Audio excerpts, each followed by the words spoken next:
4 de dezembro de 2025, quinta-feira da primeira semana do tempo do Advento.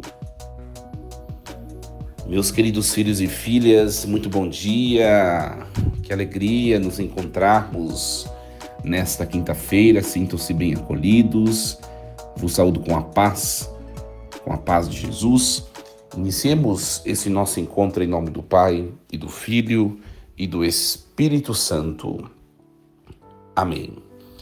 Leitura do livro do profeta Isaías, capítulo 26, versículos do 1 ao 6. Naquele dia, cantarão este canto em Judá. Uma cidade fortificada é a nossa segurança. O Senhor cercou-a de muros e antemuro. Abri as suas portas para que entre um povo justo, cumpridor da palavra, firme em seu propósito, e tu lhe conservarás a paz, porque confia em ti. Esperai no Senhor por todos os tempos, o Senhor é a rocha eterna. Ele derrubou os que habitam no alto, há de humilhar a cidade orgulhosa, deitando-a por terra, até fazê-la beijar o chão. Hão de pisá-la os pés dos pobres, as passadas dos humildes. Palavra do Senhor. Graças a Deus. Meus queridos, nós estamos acompanhando agora no tempo do Advento, de maneira muito recorrente, o livro do profeta Isaías, e eu estava explicando ao longo dos últimos dias a estrutura do texto, e me parece que teve pessoas que continuam a não compreender muito bem. É um texto longo, a profecia de Isaías, são 66 capítulos, e que trata de um período histórico muito longo, também. E as pessoas não entenderam quem são esses profetas, ou esse profeta Isaías, em qual período que ele profetiza, Então, vou fazer um apanhado novamente, introdutório, para esclarecer definitivamente essa confusão comum que há, inclusive, entre os estudiosos e os leitores do texto de Isaías. A natureza do livro de Isaías primeira coisa, um livro que não foi escrito por um único profeta, mas compilado ao longo de séculos por 3 camadas redacionais distintas. Temos o proto-Isaías, o deutero-Isaías e o trito-Isaías. Proto, deutero e trito também são chamados de primeiro, segundo e terceiro Isaías. Então, cada um tem um contexto histórico local de profecia e também audiência próprios, tá? Então vamos entender um pouquinho. Eu já expliquei para vocês um tempo atrás, que desde Abraão, Deus ele vai constituindo o seu povo, o antigo povo. Vai tecendo, até que este povo, na figura de Jacó, que também é chamado de Israel, Jacó e Israel, mesmo homem. Então, Abraão, Isaac, Jacó, E Jacó tem seus 12 filhos, que cada um vai... Eu expliquei também, isso, que as 12 tribos são constituídas pelos filhos de Jacó, Então, 12 tribos de Israel que formam o povo de Israel, ou o povo de Jacó, tá? Tudo bem. Depois esse povo, que era no começo o povo nômade, patriarcal, Esse povo vai ser constituído como reino, vai se tornar um reino. O reino que leva o nome do seu pai, O pai dos 12 filhos, que é Jacó ou Israel. Então chamou-se Reino de Israel. Assumiu o primeiro rei, que foi Saul. Depois de Saul vem Davi. E depois de Davi vem Salomão, como reis. Após a morte de Salomão, que aconteceu mais ou menos no século X a.C., né, no ano 930, mais ou menos antes de Cristo, o reino que era unificado, o reino de Davi e de Salomão, ele se dividiu em dois reinos. Aí nós passamos a ter o reino do norte, né, que continuou a ser chamado pelo mesmo nome do reino unificado, ou seja, Israel. Né? 10 tribos ficaram para o norte e 2 tribos ficaram para o sul. O reino do sul passou a ser chamado de Judá. Então ficou Israel, o reino do norte, 10 tribos, e o reino do sul, Judá, 2 tribos. Tá? Muito bem. A capital do reino do norte, não existia o reino, essa capital, né? Porque o reino era unificado até Salomão. Até Salomão só existia uma única capital, que era um reino unificado, e a capital era Jerusalém. Tá? Quando divide reino de Israel e reino de Judá, Jerusalém ela fica em Judá, então ela ficou pro reino do sul. Então o reino do norte tem que inventar uma nova capital, e eles inventam. A capital passa a ser Samaria, tá? Então o reino do norte agora tem a capital de Samaria, e o reino do sul continua a capital que era quando o reino era unificado, que é Jerusalém. Tudo bem até aqui, né? Só para vocês entenderem. Agora vamos falar dos 3 Isaías. Primeiro, o proto-Isaías. Então, nós dividimos o texto de Isaías em 3 partes. Né? O proto-Isaías são os capítulos do 1 ao 39. Depois nós temos o Deutero-Isaías, ou o segundo Isaías, que é do 40 ao 55.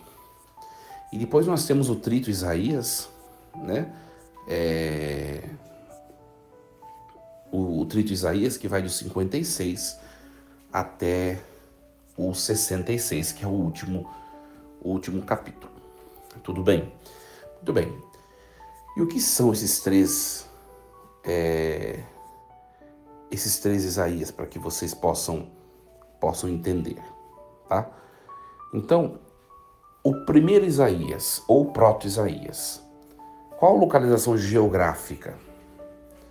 No Reino do Sul, Judá, especificamente Jerusalém. Então, o primeiro Isaías nunca profetizou no Reino do Norte, tá? Nunca. Qual o período que o primeiro Isaías profetizou? No século VIII, século VII antes de Cristo, tá? Era o momento do período assírio, tá? O Império Assírio era uma ameaça dominante, tá? Uma ameaça para os 2 reinos, tanto do norte quanto do sul, tá? Então, o nome do primeiro Isaías é aquele com o qual começa o livro, né? Como vai do capítulo 1 ao 39, Isaías, filho de Amós, tá? Então, ele profetizou no Reino do Sul, o primeiro Isaías, tá bom? Quais reis eram vigentes nessa época? O rei Uzias, o rei Jotão, o rei Acás, tá? Todos do Reino do Sul, gente. Todos do Reino do Sul. Então, e aí nós temos a crise chamada Sírio-Efraimita, né? Que se deu nos anos 735, até 715, no reinado de Acás. Acás, ele faz uma coligação. Acás é um rei do Reino do Sul, tá? Então, grave na cabeça, o primeiro Isaías profetiza no Reino do Sul, Judá. E o rei Acás, que foi um dos reis que na sucessão, ele faz uma coligação com o Reino do Norte e com a Síria, tá? Aliás, o Reino do Norte faz uma coligação com a Síria para atacar o Reino do Sul, tá? Então há uma menção no capítulo 7 de Isaías sobre essa crise sírio-efraimita, tá? Olha, o Reino do Norte, que era irmão, se une a um país pagão, que é a Síria. Uma outra coisa importante, não confundir a Síria com Síria, tá? Então aqui o que eu estou falando, essa crise sírio-efraimita, é a coligação do Reino do Norte com Síria para atacar Judá. Depois vamos continuar, o próximo rei depois de Acaz vem Ezequias, né? E aí nós vamos ter outra crise, que é a crise assíria, tá? Que é um império pagão, invade Judá, tá?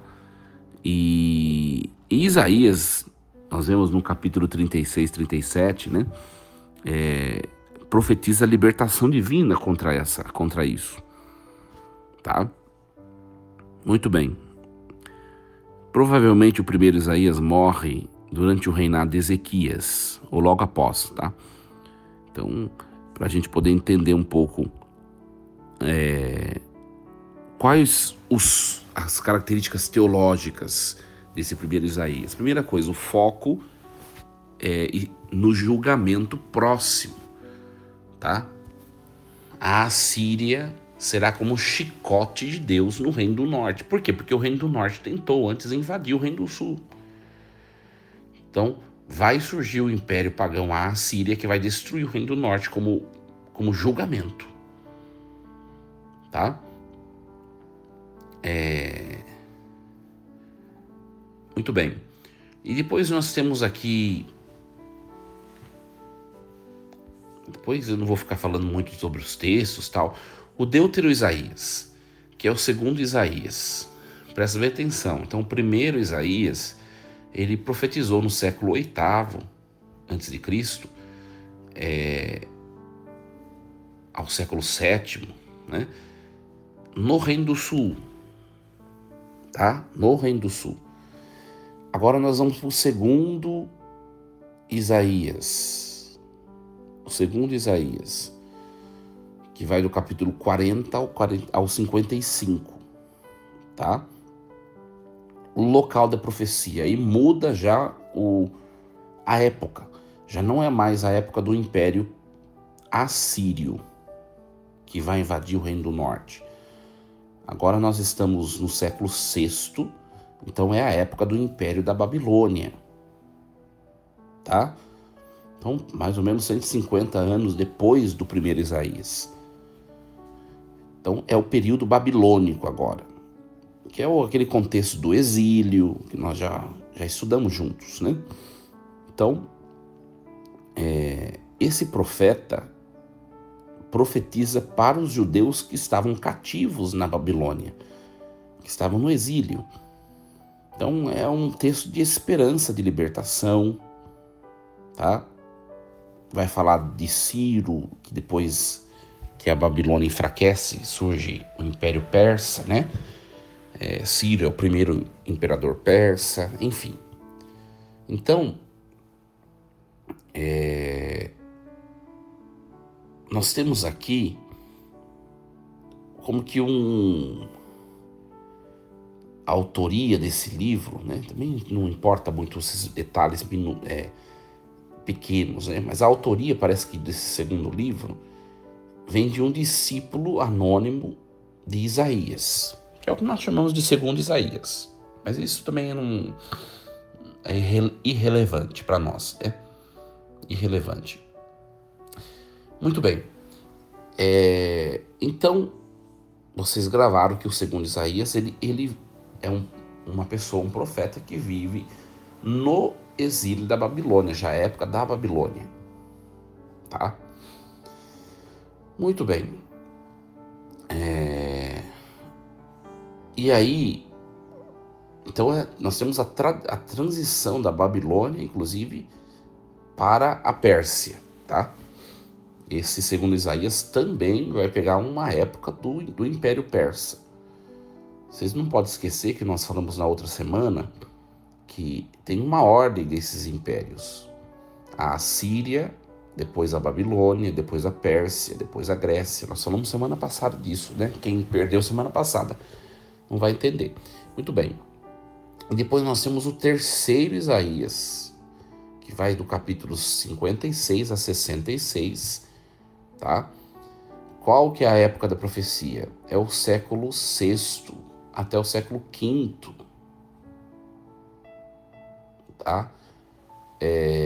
Depois de Cristo. Antes de Cristo, perdão. Então, é o período chamado pós-exílio, tá? Quando a Pérsia assume, a Pérsia libera o povo do exílio, manda o povo embora, voltar para casa. Então, é um período de desânimo comunitário, porque eles chegam de novo na cidade de Jerusalém, de onde eles tinham sido levados, e eles encontram a cidade devastada, destruída. Então é um período de desânimo, de dificuldades para reconstruir, os conflitos internos. Então,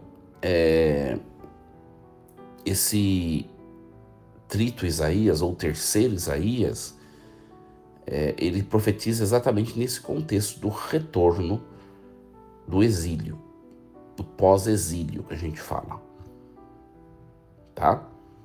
Muito bem. Então, é importante gravar esses detalhes, gente, para a gente entender o texto. Você percebe que é uma única profecia, mas que fala, que aborda períodos históricos totalmente diferentes, tá? Então precisa entender um pouco isso. Muito bem, minha gente. Mas, padre, como que a gente sabe essas informações? Olha, o próprio texto nos ajuda, gente. O próprio texto. Então,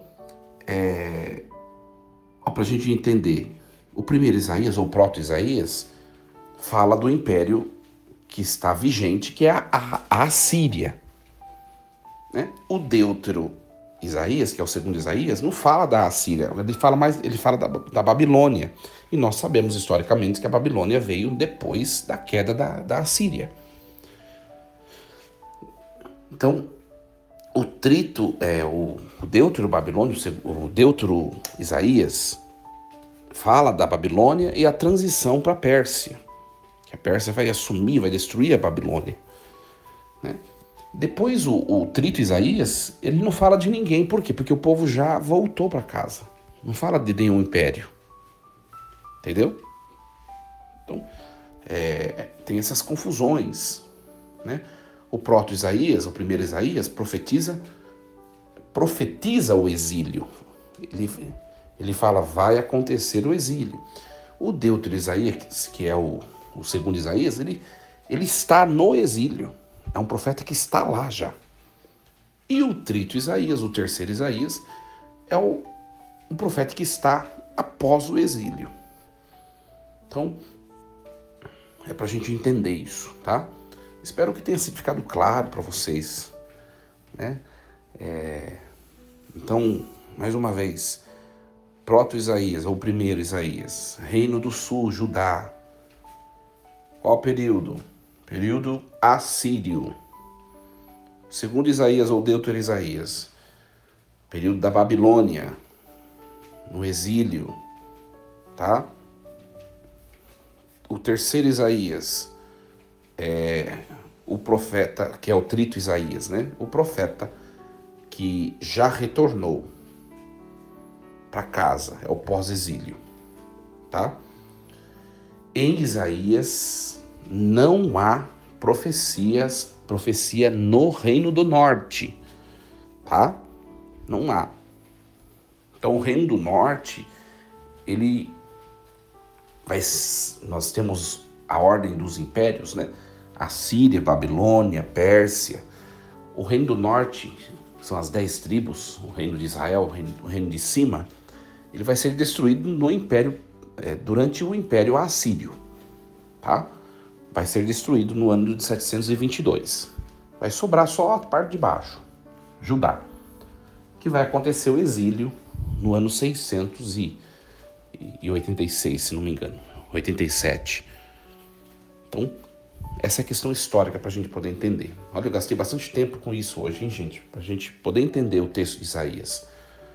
E hoje essa perícope que nós ouvimos, né, Isaías 26, do 1 ao 6, situa-se imediatamente após a visão do banquete messiânico, que é o capítulo 25, né?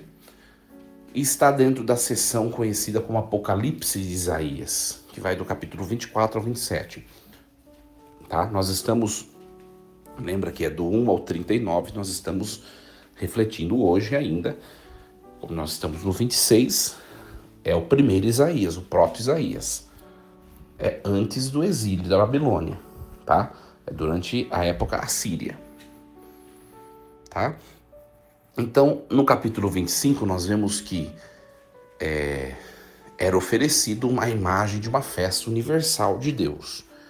Já o capítulo 26 oferece um cântico de louvor, numa reflexão sobre a segurança e confiança, né?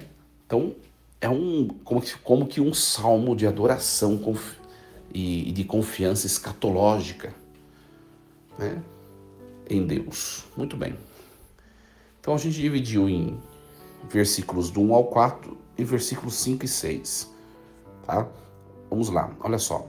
Naquele dia entoarão este cântico na terra de Judá.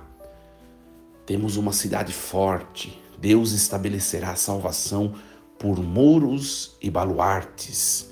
Ou seja, essa expressão naquele dia é um marcador escatológico, tá? Diz respeito ao futuro messiânico. Então,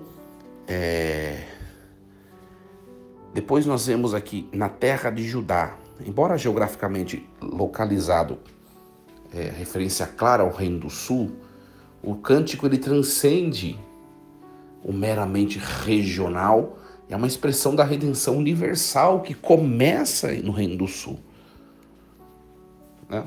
Temos uma cidade forte, ou seja, um possessivo, né? Nossa cidade, né? Propriedade, pertencimento. Então, não é a cidade conquistada ou merecida, mas é um presente de Deus, né? É muito bonito o texto. Depois nós temos que Deus vai estabelecer a salvação por muros e baluartes, uma imagem militar, né? Subvertida, né? Aqui, muros e baluartes são proteção tradicional contra os inimigos. Nós vemos que as cidades antigas elas eram envoltas de muros altíssimos, né? Para a proteção. Então, colocar na nossa vida esse texto, tá? Primeiro, o louvor comparativo que nós ouvimos. A fé, minha gente, ela não é privada, mas ela é pública. As nossas comunidades são chamadas a entoar juntos o cântico de confiança em Deus, como está mostrado aí em Isaías, né? O cântico de adoração, de confiança em Deus. E isso manifesta, é manifestado, né, na adoração litúrgica, na convivência comunitária, na ação conjunta por justiça, oração corporativa, né? O texto mostra e é um convite às pessoas de colocar a sua segurança em Deus e não em estruturas, né? E nós vivemos num mundo, gente, obcecado com segurança material, não é? Armas, tecnologias, riquezas, alianças, políticas. E o profeta nos convida a uma segurança muito mais profunda, que é a proteção divina, tá? Isso não nega a prudência prática, porque Judá pode construir muros, está escrito, e vai construir muros. Mas coloca tudo em perspectiva correta. Minha gente, nós podemos estar protegidos com todos os recursos materiais e humanos, mas nós somos ainda assim alcançados por Deus. Alcançados por Deus, gente. Então, acima de toda segurança humana, que é falsa, né? Que nós coloquemos a nossa esperança em Deus, né? Em Deus. Ele nos protege. Ou nós confiamos ou nós não confiamos. Uma questão é muito categórica. Eu confio em Deus, mas tal. Olha, então não tem mas. Ou confia ou não. Faça sua parte, seja prudente, mas se entregue à vontade e à segurança que vem de Deus. Né? Depois a imagem dos muros aqui, dos baluartes, que são obras de Deus, né? Sugere que Deus nos equipa, nos capacita intelectualmente, espiritualmente, comunitariamente para a nossa defesa. Então, não é passividade, mas é participação consciente na proteção divina. Temos que dar o nosso contributo, a nossa parte, mas confiar em Deus, né? Mas até que ponto, a gente se questiona, né? Padre, até que ponto, de fato, eu devo fazer a minha parte, e até que ponto eu devo confiar em Deus? Olha, é uma questão de discernimento espiritual, né, gente? Discernimento espiritual. Depois nós temos o versículo 4, que fala assim: confie no Senhor para sempre, porque o Senhor é a rocha eterna. Acho que é o versículo mais bonito desse texto de hoje, né? Então, é imperativo o verbo confiar, né? Não é uma sugestão, é um chamado, é um mandamento. Confiem para sempre, né? Confiem para sempre. Mais uma vez, é o capítulo 26, nós estamos então dentro do primeiro Isaías, né? Agora vocês entenderam a divisão dos capítulos. Está havendo a ameaça da Assíria invadir o Reino do Norte, né? Está havendo a ameaça e vai sobrar para todo mundo. Então, as pessoas estão com medo. É esse o contexto. Confie no Senhor para sempre. O Senhor é a rocha eterna. Rocha evoca imagem recorrente do Antigo Testamento, de Deus como refúgio inexpugnável, invencível. É uma fundação firme. A rocha é estável, é inabalável, é imóvel, é duradoura, é eterna. Interessante isso. Interessante. Então, um contraste crucial que acontece. Enquanto tudo em nossa vida muda, os nossos relacionamentos, os nossos trabalhos, a saúde, né, as circunstâncias, os impérios, né? Inclusive a Assíria será destruída, né? Também depois Babilônia também vai cair e impérios caem. Enquanto isso, Deus permanece. Ele é a estabilidade absoluta em um universo de impermanência. O universo está numa impermanência, mas Deus é eterno, é estável, é para sempre. Isso não é fé ingênua, gente, mas é sabedoria madura que reconhece a realidade das mudanças temporais e ancora-se no que é eterno. A história nos mostra que muita coisa e tudo passa. E a história nos mostra que Deus não. Nós vivemos na era de incertezas aceleradas, né? Mudanças tecnológicas rápidas, instabilidades econômicas, crises sanitárias, conflitos sociais, a bendita da polarização política, sobretudo em nosso país. A confiança perpétua em Deus não nega essas realidades perturbadoras, mas oferece uma âncora espiritual transcendente, que sustenta através de qualquer tempestade. Não é uma fé ingênua que nega problema, gente. A espiritualidade e a religião não quer alienar o homem, como muitos estão dizendo por aí. Mas a confiança amadurecida, que reconhece um fundamento firme além das flutuações. Então, a cultura contemporânea nos convida constantemente a confiar em poderes, militar, político, nas riquezas, material ou econômica, nos prestígios, social ou profissional, no conhecimento técnico ou científico. O profeta nos chama a confiar naquilo que é eterno e imutável. Esta é a inversão revolucionária que reorienta toda a estrutura de prioridades e decisões da nossa vida. Né? Minha gente, Deus pode mudar aquilo que está determinado na aparência humana. Deus é Deus. A gente tem que crer no poder de Deus. Né?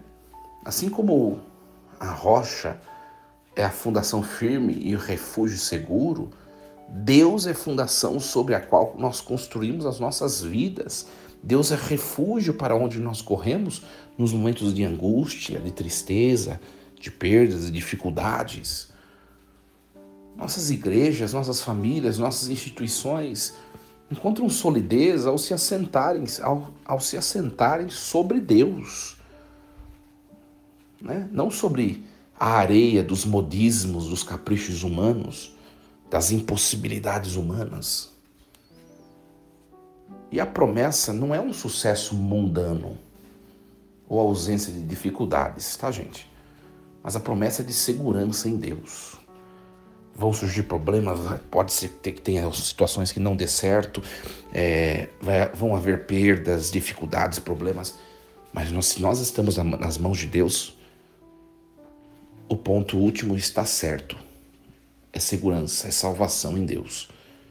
E vai vivendo, vai tocando a vida e acabou. Por que do medo? Por que da desconfiança de Deus? Ou se crê, ou se não crê. E a gente, é um texto bastante... Hoje nós nos debruçamos bastante sobre a introdução do livro, né? E o tempo já avançou bastante. E o texto vai mostrar depois que Deus abate os que habitam no alto, a cidade exaltada ele derruba, né? Que é o que vai acontecer com os impérios, né? A Assíria, a Babilônia, enfim, tudo vai cair, né? Tudo se reduz ao pó, como nos diz o próprio texto, né? Então, e Deus permanece, né, gente? Enquanto tudo cai, Deus permanece. Agora, se a gente quer permanecer em pé, permaneça com Deus, é o único que não cai, gente. E é muito interessante que nós vemos as pessoas hoje em dia,